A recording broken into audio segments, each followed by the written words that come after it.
Nous avons invité les médias ce matin pour expliquer les acquis que nous avons eu à mener nos projets de sensibilisation et mobilisation des jeunes pour une participation massive et responsable dans 6 communes du cercle de Dioula, pour les expliquer les résultats obtenus, les succès que nous avons eu quand même à la réalisation de ce projet-là. Dioula n'a enregistré aucun cas de Covid-19, nous avons fait une sensibilisation sur ça, mais également le taux de participation. Parce que les gens étaient réticents suite à l'apparition de la maladie coronavirus au Mali.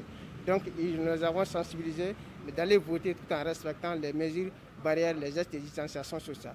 Donc c'est ce qui a été compris et ils ont fait quand même, la population est sortie voter massivement. Au moment où on commençait cette action, le taux de retrait des cartes était très faible. À la fin quand même du processus de retrait des cartes, 12 870 cartes ont été retirées, sur un total global de 19 823 cartes. Un autre exemple, après en tout cas le premier tour, les gens ont certes voté avec un taux de participation de 51,04%.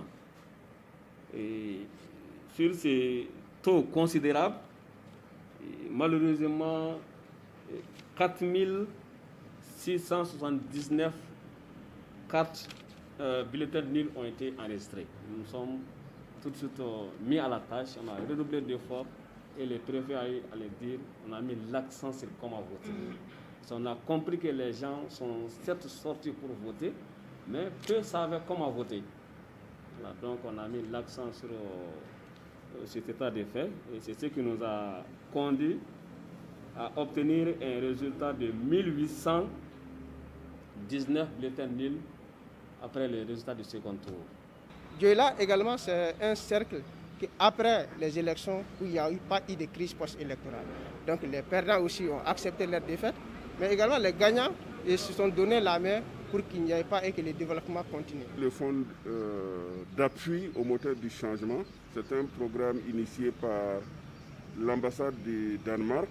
La JSCM a bénéficié de 2 subventions d'appui à la citoyenneté. Le premier a été exécuté à Dioula dans le cadre de la citoyenneté active à travers la culture. Le deuxième projet, c'est un projet d'appui au processus électoral. Je crois qu'en un laps de temps très court, ils sont parvenus à avoir des initiatives au sein de la population qui ont permis d'accroître le taux de participation, ils l'ont dit, mais aussi d'apaiser le climat social au niveau de Dioula qui, semble-t-il, n'était pas au beau fixe. Donc félicitations à eux.